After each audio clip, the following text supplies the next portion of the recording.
Emily sat at the dinner table, her damp hair now towel-dried, the faint aroma of pasta filling the small but cozy kitchen. Daniel had placed 3 plates on the table, apologizing more than once that it wasn't anything fancy, just something quick and simple. But to Emily, it felt like a feast. The warmth of the meal, the quiet chatter, and the sound of Lily's laughter gave her a strange comfort she hadn't known she needed. Lily, ever curious, peppered Emily with questions between bites. Where do you live? Do you like cartoons? What's your favorite color? Her bright eyes sparkled as though she had found a new best friend. Emily answered each question with a smile, hiding the truth of her reality. She didn't say that she usually lived in a house so big that it felt empty, or that her favorite color changed depending on which dress her father's assistants laid out for her. Instead, she spoke softly of things she loved: reading, sketching, and watching the rain. Daniel listened, his gaze flicking from his daughter's wide grin to the mysterious young woman sitting across from him. There was something about Emily's voice, the way it carried both grace and sorrow, that stirred something in him. He could tell she wasn't just any passerby, yet he didn't cry. He understood that sometimes people carried stories too heavy to share right away. When Lily finished eating, she tugged on her father's sleeve. "Daddy, can you read me the story tonight?" she whispered, her eyes flicking toward Emily as if asking whether their guest might be included. Daniel nodded, excused himself, and carried Lily off to bed. Emily sat quietly, listening to his low voice drifting from the other room as he spun the tale of brave knights and magical kingdoms. The tenderness in his tone made her throat tighten. It was such a simple thing, a bedtime story, but it held more love than she had ever received growing up. Her father had provided her with everything money could buy, but never moments like these. When Daniel returned, Emily was staring at the flickering candle on the table, lost in thought. He cleared the plates with an easy smile. "She's out like a light," he said, and for a moment, it felt as though he had known her longer than a few hours. Emily hesitated before speaking. "You're a good father, Daniel. Lily is lucky to have you." He gave a small laugh, shaking his head. "I'm just doing my best. Some days I wonder if it's enough." She looked at him then, really looked, and felt something stir deep inside her. The quiet resilience in his eyes, the way he carried the weight of the world without complaint, it was unlike anything she had seen in her life of privilege. For the first time in years, Emily felt safe. And as she lay down that night on the couch Daniel had offered her, she drifted to sleep not with fear, but with a peace she hadn't known in a long, long time. The small kitchen glowed under the soft yellow light, the steam of freshly boiled pasta curling into the air. Emily sat stiffly at the wooden table, her borrowed sweater a little too big, her eyes darting between the plate in front of her and the man who had kindly offered her shelter. Daniel moved with quiet purpose, setting out forks and filling glasses of water, as though it were the most natural thing in the world to welcome a stranger into his home. Lily, with her boundless energy, filled the silence with chatter, her questions tumbling out one after another. "Do you like drawing? What's your favorite animal? Do you know any songs?" Her voice was bright, innocent, free of the guardedness adults carried. Emily found herself smiling, the stiffness in her shoulders easing as she answered. "I do like drawing. Horses are my favorite. And songs, well, I used to sing, though not very well." Lily giggled, declaring she would teach Emily her favorite nursery rhyme later, and for a moment the weight Emily had been carrying since she left home felt a little lighter. Daniel watched them quietly, his eyes soft. He didn't press her with questions, though curiosity lingered in his expression. He sensed she wasn't ready to reveal much, and so he let her be. The clink of forks against plates, Lily's laughter, and the rhythm of rain against the window wove together into a strange kind of harmony, one Emily had never experienced in her own house filled with marble floors and chandeliers. When dinner ended, Lily leaned against her father's arm, her eyelids heavy. "Daddy, will you read me the story tonight?" she asked, her voice slowing with sleepiness. Daniel smiled and scooped her up gently, carrying her down the small hallway. Emily listened from the table as his voice began weaving a tale of knights and castles, his tone soft and patient, each word carrying the comfort of love. She felt her chest tighten, not with envy, but with an ache of realization. This was what she had been searching for without knowing it. Not riches, not freedom from her father's rules, but the warmth of belonging. When Daniel returned, He found Emily still at the table, her fingers tracing circles on the rim of her glass. He gave a small, almost shy smile. "Sorry about that. She won't sleep without a story." "You don't need to apologize," Emily said quietly. "It's beautiful. You're a good father." He chuckled under his breath. "I don't know about that. I just try. Some days, I think I'm failing more than I'm succeeding." Emily looked at him then, meeting his tired eyes. There was no wealth in this house, no glittering chandeliers or servants waiting at his call. Yet in this small space, she felt something richer than anything money had ever given her. A family's love, humble and unpretentious but real. And for the first time in years, Emily fell asleep with peace in her heart. Morning sunlight spilled gently through the thin curtains, casting a warm glow across the modest kitchen. Emily awoke to the faint sound of sizzling eggs and Lily's laughter echoing from the stove.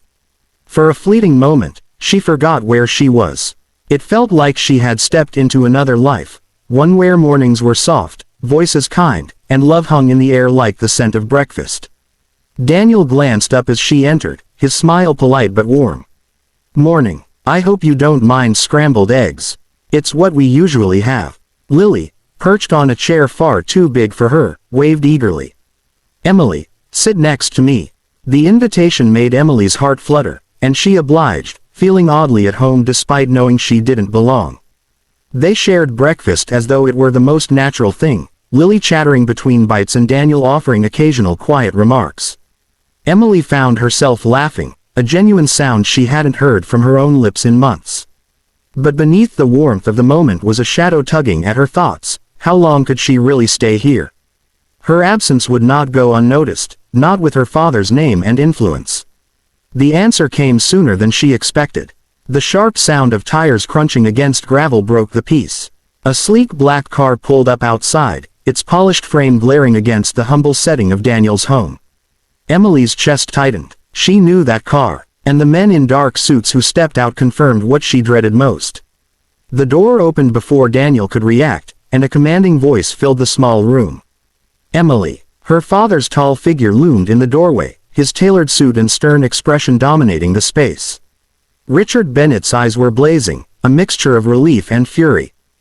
Daniel rose instinctively, positioning himself slightly in front of Lily, who had shrunk back in her chair. Emily stood, her face pale but steady. "Dad, stop, please. This man gave me a place to stay when I had nowhere else to go." Richard's gaze flicked around the room, the chipped table, the second-hand furniture, the humble walls, before landing on Daniel. His jaw tightened, disdain and discomfort evident, but beneath it lingered something else, something he didn't voice. "Emily, we're leaving. Now," he said firmly. Emily hesitated, her heart tugging in two directions.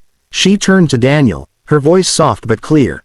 "Thank you. For the food, for the kindness, for treating me like I mattered." Daniel said nothing, but the look in his eyes held more than words could offer. And then, just like that, she followed her father out the door, the warmth of that small kitchen fading behind her as the car carried her back into the world she thought she had left behind. For Daniel and Lily, the house suddenly felt quieter, emptier, as though a piece of sunlight had been taken with her. The days that followed carried a hush in Daniel's home. Life went on as usual. He rose early for work, made Lily's lunches, and fixed cars at the garage until his hands were stained with grease. But in the quiet moments, he caught himself glancing at the old couch where Emily had slept, or listening for a laugh that would never come again. Lily noticed too. She would sometimes tug at his sleeve and ask, "Daddy, do you think Emily will visit us?" He would smile faintly, hiding the heaviness in his chest. "Maybe one day, sweetheart. Maybe one day." One chilly afternoon, just as Daniel was mending a loose hinge on the front door, the crunch of tires on gravel caught his attention. He looked up to see a polished black car rolling to a stop, the same kind that had taken Emily away. His stomach tightened. Out stepped Richard Bennett himself, towering in his immaculate suit, his presence both commanding and strangely out of place against the modest little house. Daniel straightened, wiping his hands on a rag, unsure what to expect. Richard walked up slowly, his face unreadable. For a long moment, neither spoke. Finally, Richard cleared his throat. "My daughter hasn't stopped talking about you and your little girl." His tone was clipped, but there was something softer beneath it. Daniel stayed silent, waiting. She told me you showed her kindness when she had nothing, Richard continued, glancing briefly at the door as though picturing Emily inside. That you gave her what I, with all my wealth, could not. He shifted uncomfortably, as though admitting this truth cost him something. From inside, Lily's giggle rang out, breaking the tension.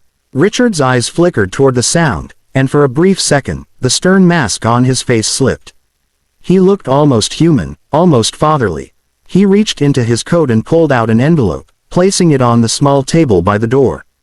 This is a token of gratitude. Not charity, gratitude, for taking care of her.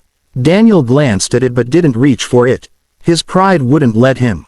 Yet Richard's voice softened as he added, you reminded her, and me, that sometimes the richest homes aren't the ones filled with gold, but the ones filled with love. The two men stood in silence, worlds apart yet briefly connected. Richard gave a small nod, turned, and walked back toward his car. Daniel watched him leave, the envelope still resting where it had been placed. That evening, as Lily curled against him on the couch, asking once more if Emily might come back, Daniel smiled faintly. He didn't have the answer. But he knew one thing. A single act of kindness had tied their lives together in ways he never could have imagined, and that bond would never truly fade. And though the house remained humble, it had never felt richer. Winter crept over the small town with its biting winds and early nights. Daniel's days remained much the same. Long shifts at the garage, evenings cooking simple meals, and bedtime stories for Lily. Yet beneath the steady rhythm of their lives, a change lingered, like the faint echo of a song you couldn't forget. Emily's brief stay had left a mark he couldn't shake, though he told himself it was foolish to dwell on someone who belonged to a world so far from his own. Lily, however, carried no such doubts. She spoke often of Emily, drawing her into their conversations as though she were still part of their daily life. If Emily were here, she'd laugh at my silly drawings, she would say. Or, Emily would love this story. Daniel only smiled, never discouraging her, though his heart tightened each time. One snowy evening, just as Daniel was stacking wood for the stove, a soft knock came at the door. He opened it to find Emily standing there, bundled in a wool coat, her cheeks flushed from the cold.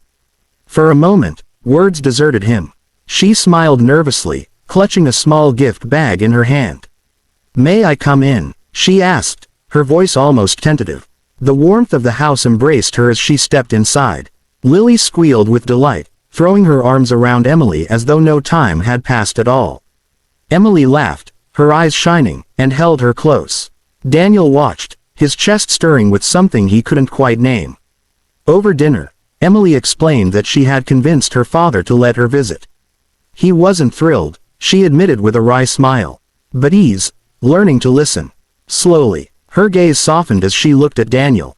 "I couldn't stop thinking about you both. About the way you welcomed me when I had nothing." Daniel shifted uncomfortably under her steady eyes, but Lily filled the space with stories of school and drawings and new songs she wanted Emily to hear. The night stretched on in easy warmth, laughter spilling into the little home until it felt whole again. When Lily finally fell asleep, Emily lingered by the fire with Daniel. Silence stretched between them, not awkward, but heavy with unspoken truths. She set the small gift bag on the table. Inside was a set of art supplies for Lily, and beneath it, a neatly folded envelope. "I didn't come here to repay you," she said softly. "I came because this place feels like home." Daniel looked at her, the firelight reflecting in his tired eyes. He didn't know what the future held, whether she would stay, or whether her world would call her back again. But as she sat there, close enough for him to hear the steadiness of her breath, he realized something simple yet profound. Sometimes, the people who are meant to change your life walk in when you least expect it. And sometimes, against all odds, they choose to stay.